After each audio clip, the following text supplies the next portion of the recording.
So the Chapter 2 video brought a lot of exciting changes to the forefront of the player base's minds, but a lot more quality of life and system changes were actually implemented that the reveal video didn't cover. This short video is actually to expose the player base to these changes, as I think they are actually game changers in disguise. First, we have the Manastorm reward multiplier. In Chapter 2, they are implementing a system where longer, traditionally less desired maps in the Manastorm are getting reward multipliers to make it so that even when you land on them, you're enjoying yourself in the Manastorm with increased rewards. An amazing thing about this change is it's actually applying to Mythic Plus as well, and they included a full list of the vanilla dungeons that are being buffed with reward multipliers. Also in the Manastorm, we have the Affix balance changes, so the devs said themselves that the affixes were just too crazy. Bone storms, mushrooms, lightning rod, there were so many affixes on each mob, the higher difficulties you went up, causing FPS drops for people with weaker machines and a generally unpleasant experience for everyone, where it felt like you were punished for killing mobs. Affix density has been decreased dramatically by like 90% in levels after 150. Affix ranks are being added with this patch in effort to not flatline the difficulty of Manastorms, meaning instead of 3 level 1 Bone Storms clogging up your screen and dropping your FPS, you'll have 1 level 3 Bone Storm that deals much more damage. Since they're also making on-death affixes applied to enemies in Chapter 2, this means you can also use the Bone Storm to your advantage when clearing mobs. They're also changing Manastorm caches. Previously, Manastorm gear caches were given at the end of every 5 levels in the Manastorm. This created an issue where there was little incentive to push high levels of each Manastorm bracket, making pushing into higher and higher difficulties feel less rewarding. As if you're not ready to move to the next gear bracket, then there's little point slamming your head into the Manastorm wall. Now, each level has a percentage chance to grant you a Manastorm cache, the chance increasing with each subsequent level until you get a chest. This chance increases more per level for higher levels, further incentivizing that players push as high into the Manastorm as they can. Next up, we have dungeon changes. And these are actually huge for the Mythic Plus scene, which has had some massive quality of life changes in the past few weeks to push it as a legitimate endgame mode in Season 9. I think I'm going to make a video on all of the changes to Mythic Plus and why it's so good. Speaking from experience, the past few nights it's been an absolute breeze to put Mythic Plus groups together, so I'm very grateful to the Ascension devs for making group content viable for us who preferred it to the Manastorm. The biggest thing we need to know is, just like longer Manastorm levels, there were either longer or harder dungeons, or ones that were simply a pain in the ass to get to, that the community as a whole tended to avoid over some of the best dungeons, for example, the Scarlet Crusade dungeons being much more preferable to almost any other.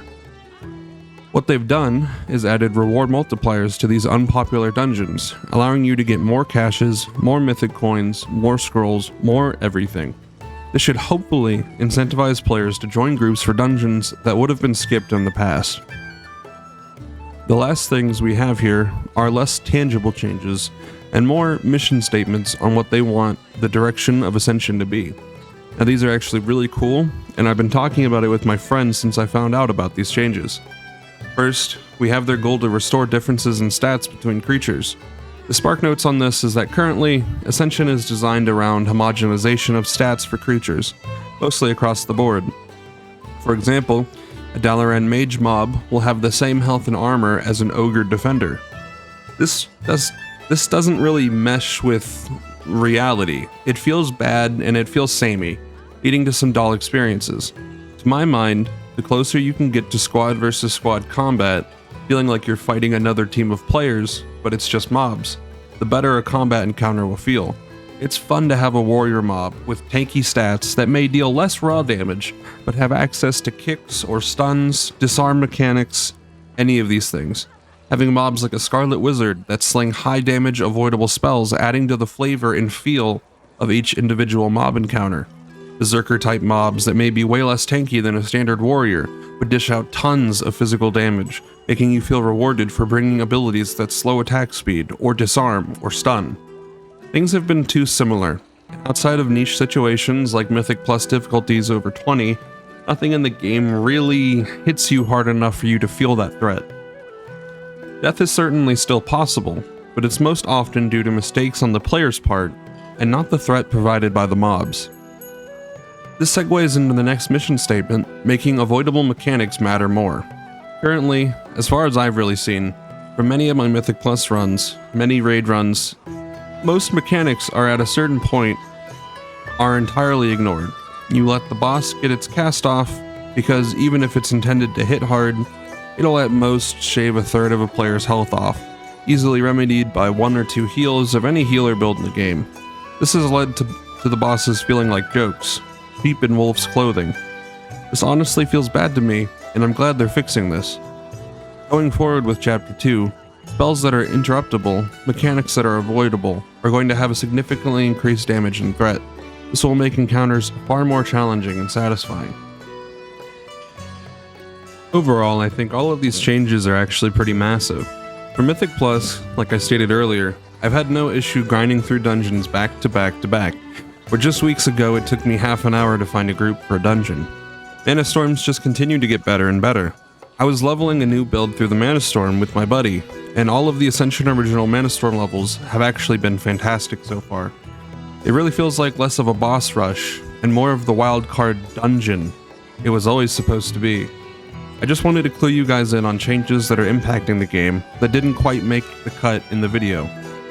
For this video's giveaway, I'm giving out 3 potions of experience to 3 different winners. Just comment below with your favorite change of Chapter 2 so far, and your elune name, and I'll pick winners in the next video. I'm assuming a lot of us are trying new builds that we thought too hard to roll before because of these new skill card slots, so this should help a lot. Overall, I think Chapter 2 is incredibly exciting, and I can't wait to make more content for you guys. Have a great day, night, or work day. I'll see you guys in the next video.